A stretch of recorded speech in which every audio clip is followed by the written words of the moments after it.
I didn't have any function or anything, so they had to take care of me, and every time they did, it's like, I'm so sorry you have to do this, and like, this is my job, but still, the fact that I said thank you to them, that they hooked me up and made me feel like a girl, because my modesty went out the window, because after like 7 or 8 people see you naked, you're kind of like, take me out to dinner first, maybe, like, I don't know, call me up, what's your horoscope, something like that. So as you just saw this video, you can understand that I'm really just happy to be anywhere at this point, because a little over 3.5 years ago, there was doubt that I would even live after a fall off of a 6-story building, and that if I did, I would be a quadriplegic confined to a wheelchair for the rest of my life.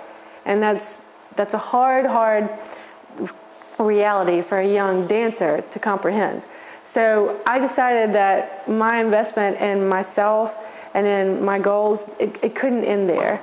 So I decided to get moving, and that's exactly what I did, because I've always been what you say, I guess you could say I've been lucky, because I made the connection to my dreams at a really early age, and it was through the arts.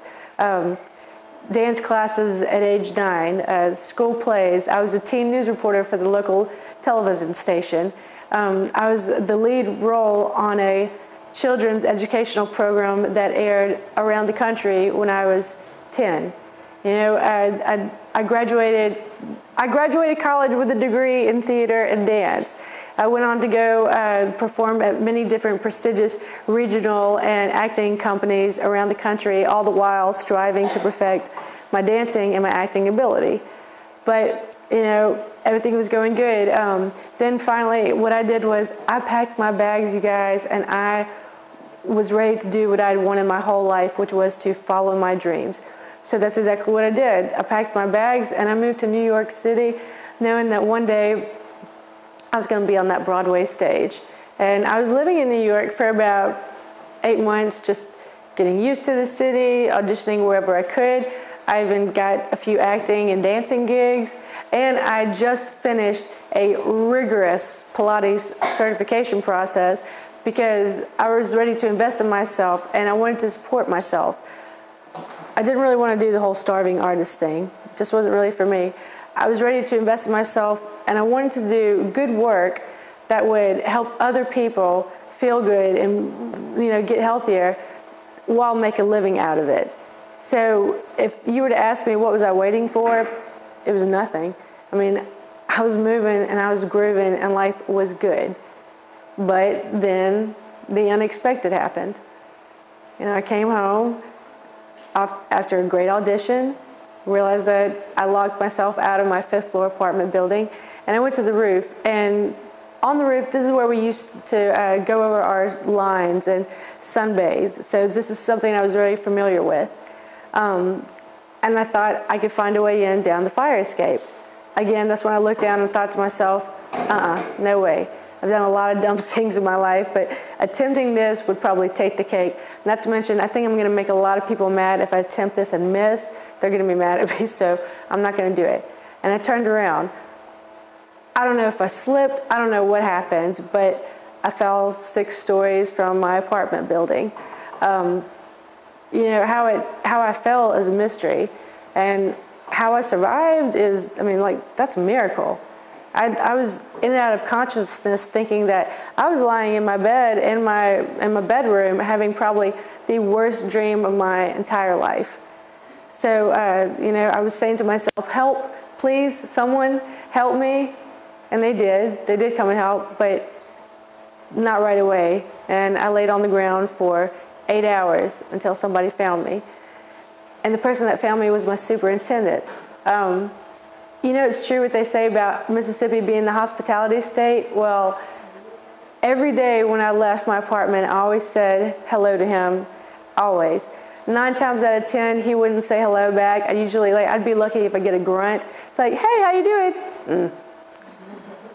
Okay, have a great day. That's exactly what I did. Well, my superintendent, the irony of this is really cool because I wore these awesome Converse shoes every day when I left, and he was taking out the trash on a Saturday. He doesn't take the trash out on weekends, never ever, and he just decided to come in that Saturday. So he came in that Saturday and was actually reaching for a trash bag. And while he was reaching for it, he looked to his left and he saw my sneakers. And he knew exactly who I was. And because I think it's really because I said hello to him every day that he called Harlem Hospital, which was right across the street from my apartment. So the way that this is all worked out is actually pretty cool. I can't really feel bad about myself. It's like, wow, I always wanted to be famous. I didn't really picture it this way, but I mean, it's cool. Which, by the way, to all of you in here, if you want to be famous, don't fall off a building. I mean, it sounds glamorous, but it's really not. It's really not. So he found me, which was great. And when he found me, that's when they rushed me straight to the hospital, and I found out, you know, my prognosis was I broke neck and back in 3 different places. I had this huge laceration on my back from the shards of glass, and I lost tons of blood, a lot of blood. My ribs were broken. My lung was collapsed and punctured. My family came and was told that my prognosis for survival was none, pretty much. I mean, I would be lucky if I made it through the night. Coding 3 times in front of them wasn't good. I mean, nobody had planned for this. Nobody had even dreamed for this. And they didn't also dream for the 2 10-hour surgery to replace crushed vertebra in my neck and back with a wire mesh cage infused with lab-grown bone and stabilizing rods and pins. I wasn't dreaming about that, I can assure you. But it's kind of cool because every now and then when I go through a metal detector, like it kind of goes off, which is cool because I've got this card that says I have metal in my body, and it's like, I got a card. So it's actually really awesome. I have a lot of fun in my situation. So that's where I was. I wasn't dreaming about any of this. I mean, I couldn't expect any of this, but this was where I was. This is what happened to me. You know, my original plan, it had been interrupted, but it hadn't ended. And I decided that I was determined to create a new path for myself, a new dream, write the next chapter of my life. And I knew it had to be now, or else everything was just going to kind of atrophy and fall into place. So that's exactly what I started doing. I wanted to get moving, and this was the time.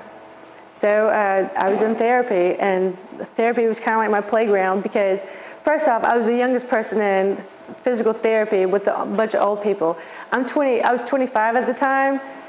I was the youngest person. The second youngest person in there was like 59. So you guys can imagine me with a bunch of old folks. It's like, oh, my knee, give me that bag. But me being the punk I am, I was like, excuse me, let me tell you something. Did you complain about your knee? Come here. I fell off a building. I think I win, so stop complaining. I mean, you know, they're screwing up my mojo. And I told my therapist that they asked me, do you want to get better? I said, yeah, I want to get better. So what do you want us to do? I said, I want you to train me like a football player. Like that's what I want to do. That's exactly what I want to do. So that's where I was. And, you know, although I'm standing here in front of you guys, don't think this has been an easy road because there have been many bumps along the way that have slowed me down. But I've never wanted to stop, never ever wanted to stop. And it's been good. It's been really, really good. And I think everybody in this room can relate to that because bad things happen to all of us. They happen to everyone. And when they do happen to us, we have different options. We can get mad, you know, complain, constantly tell ourselves, well, why me? You know, we can play the blame game, or we can just throw in the towel. Now, dark thoughts of like, you know, I'm done and what's left for me, that can easily creep in. I mean, after all, we're human, so thoughts like these are normal. And these thoughts tried to make their way in. I mean, they tried to stick, but I wouldn't let them. You know, and it's a lot easier said than done. Also, you know, I spent months in and out of hospitals, and it was pretty painful sometimes. You know, all my modesty was gone, like I told you guys. I mean, I'm standing here naked while a complete stranger comes in one after the other, giving me a bath. And again, it's like, take me out to dinner first, maybe give me a phone call, buy me a present, box of chocolates. That's supposed to be a joke, but I'll stick to my day job. But that's not what happened, you know? And sadly, that's not the way it works. And right now, it's okay because after many grueling hours of physical therapy, this is where I am. You know, I can't run yet, I can't jump yet, but who says that I'm never going to? I mean, I might be in my 60s and running a marathon. That's awesome. Like, the future for me is just a blank canvas. It's just an open book with no words on it, so I'm excited about it. There's something else to tell you guys in here. It is perfectly okay and probably pretty wise to grieve over something or someone that you loved and lost that meant so much to you. But eventually, you all have to make the choice to move beyond that pain and just let it go. You've got to let it go in order to like really move up. And that's what I did. I let it go. And I knew that I had to start working, and by working, I had to do it right now. And that's exactly what I did. And, you know, every day I progress like a little bit more. Perfect timing. Every day I progress a little bit more. I mean, I've moved on in my career. I just starred in a music video for a hit single, and I was approached to be in a television spot for New York Presbyterian Hospital where some of my very special angels work. You know, I'm doing it. I'm still moving. And, you know, every day I get just a little closer to my dream, and it makes me super duper happy. You know, at this point, I look at my life, it's a celebration. I mean, after all, I'm alive. So this is a clear indication that life for me is not over with. You know, if anything, this is just a new beginning, and I'm excited about it. Just another chapter for me. So when I look at everybody in this room, I want you to know that you have to be your own champion, and you have to be the author of your own life. You know, just know that whatever is going on, there is another chapter out there just waiting to be written just for you.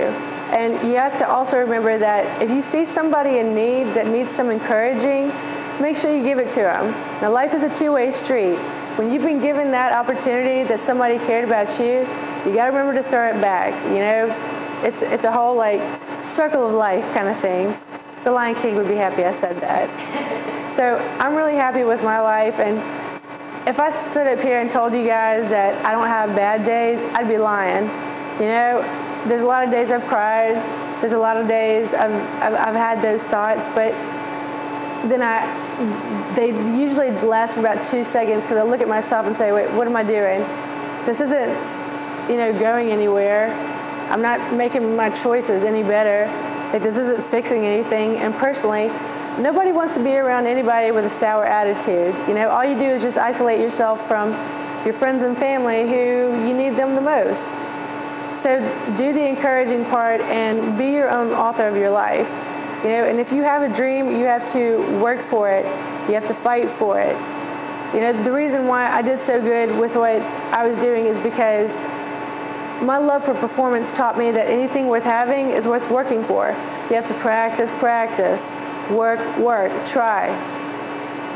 Try again. You are your greatest investment.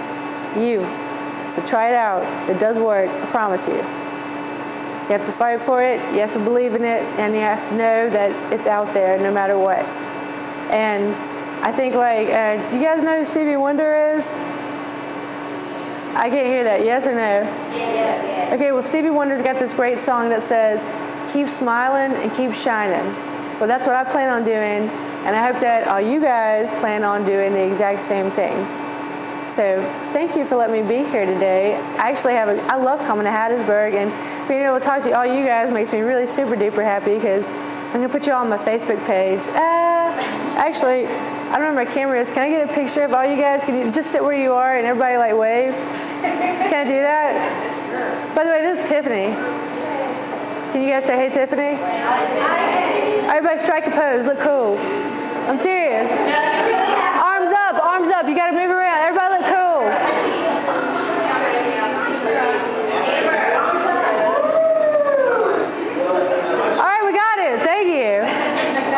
So again, thank you for having me. I hope this isn't goodbye, but to be continued. I definitely want this to be continued. And Thank you guys a lot for letting me come here. And I'm really, really super duper happy that you all had a great day. I heard you all had a great day, so if you didn't have a great day, you're doing a good job pretending. So thank you. Thank you, thank you, thank you.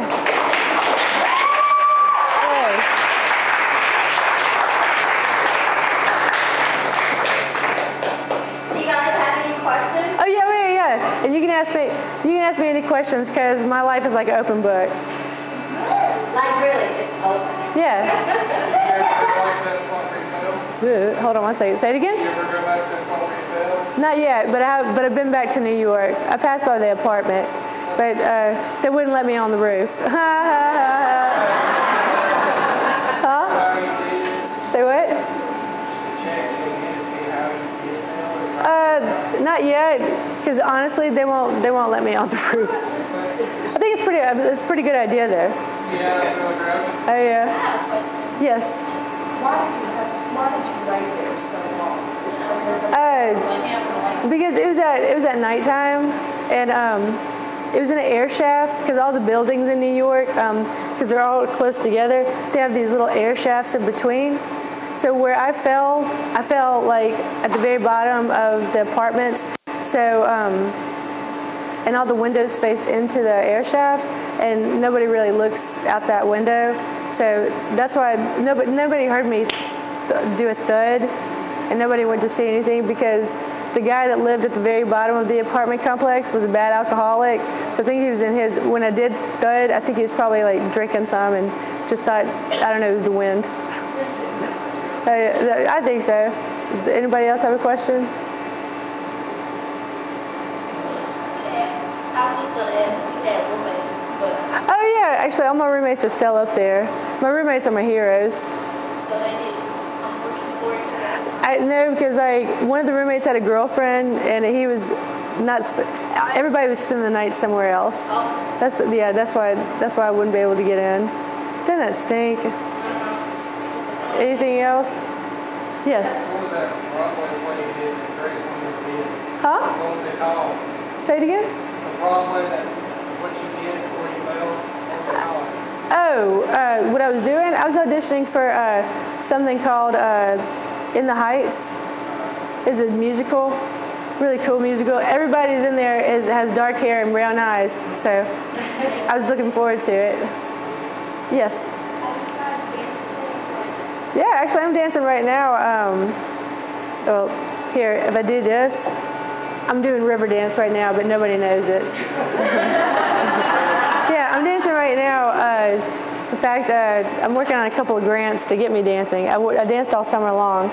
I still kind of move like a robot, but it's getting there.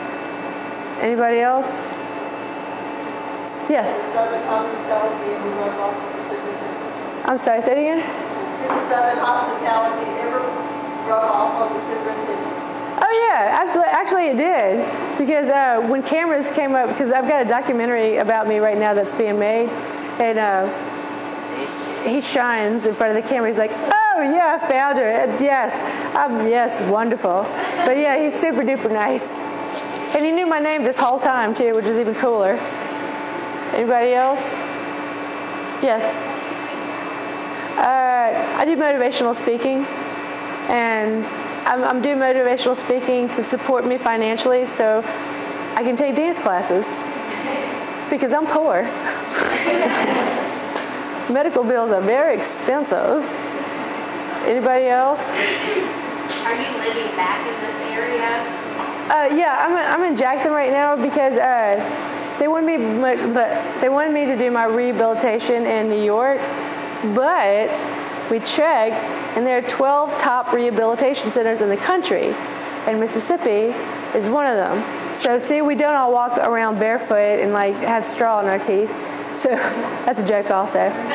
I was able to fly back. That's why I was able to fly back and do my therapy. So right now I'm in Jackson doing therapy, doing water therapy. And when I'm in the water, I'm an amazing gymnast. When there's not water around, I walk like a robot. That's also a joke.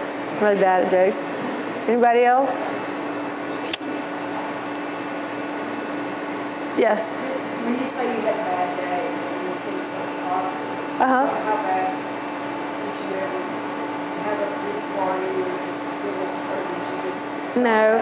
Well, not really, because I think I'm just weird. Because when I woke up and realized that I was in the hospital, instead of waking up and like, this is over my life, my immediate thought was, you've got to be kidding me. I knew this was a bad idea. I walked away from the bad idea. Why? Well, I smell like a dog and I don't like to be in this hospital, so I might as well just hurry up and get out of here.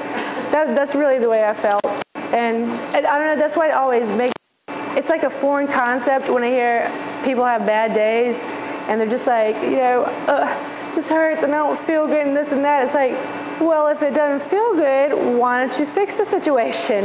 It's a very easy concept. I didn't really have a pity party for myself. I think the only pity was I have a lot of high heels and I can't wear them right now. That's the only thing I was sad about because I have some great shoes.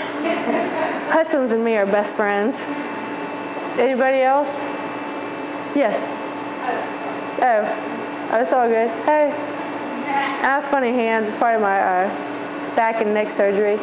I got a big rod going all the way down my back, so I'm surprised why I don't have perfect posture. Yes. Are you through with your surgeries or you not? Yes, I am through. I'm excited about it. I've got an awesome scar on my stomach and on my neck. And for some of you, this is really cool.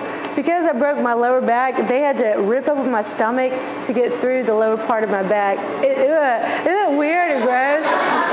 When I talk to like kindergartners and I tell them about that, they're all like, whoa, whoa. And I'm like, I know, there's like guts everywhere. They love it. Like with kids, I love talking to small kids because I can get away with saying burp and fart. Love it. Anybody else? Well, I would try to be careful next time. Pardon me? I would try to be careful next time because I wouldn't be falling off the roof. Oh, yeah. Try to be careful next time. Be careful because, like I said, the hospital just has bad food, and I like chicken and grits. By the way, like, I don't know if any of you, yeah, a word to the wise. All of you guys stay healthy and avoid hospitals because I don't know what a science experiment tastes like, but I know what it looks like. And no offense, but some of that food looks like a science experiment, and it might look like I'm tiny, but ooh, I like pizza and food and good food too, not science experiments. Anybody?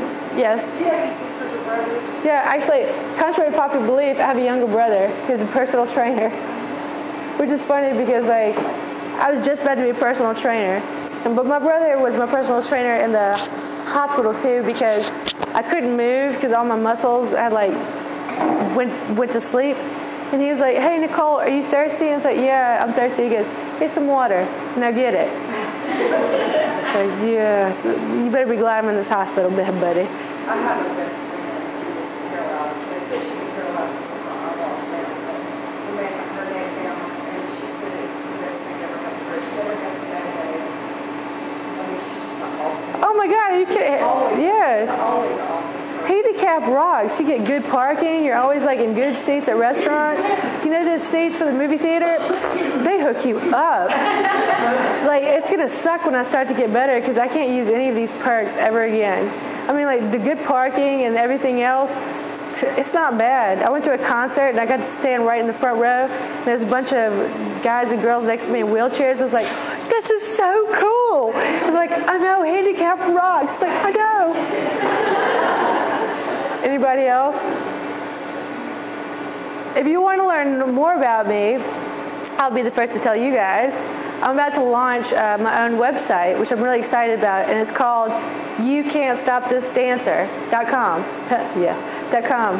But and if you want to learn more about me, like just type my name in Google because I'm pretty sure you guys would find out more stuff than I do. Because I look in newspapers and like, oh, I'm doing that tomorrow. Well, good to know. I can put it on my calendar. But if you just type in my name and go into YouCan'tStopThisDancer.com, again, you'll probably learn much more about me than I'll know about myself. How old is everybody here, roughly? 16, 14, 17, 52? All right. All right. You're 21?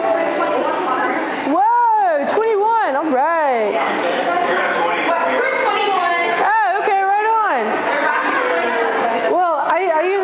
I'm 84 and I get away with it. Well, how old are you?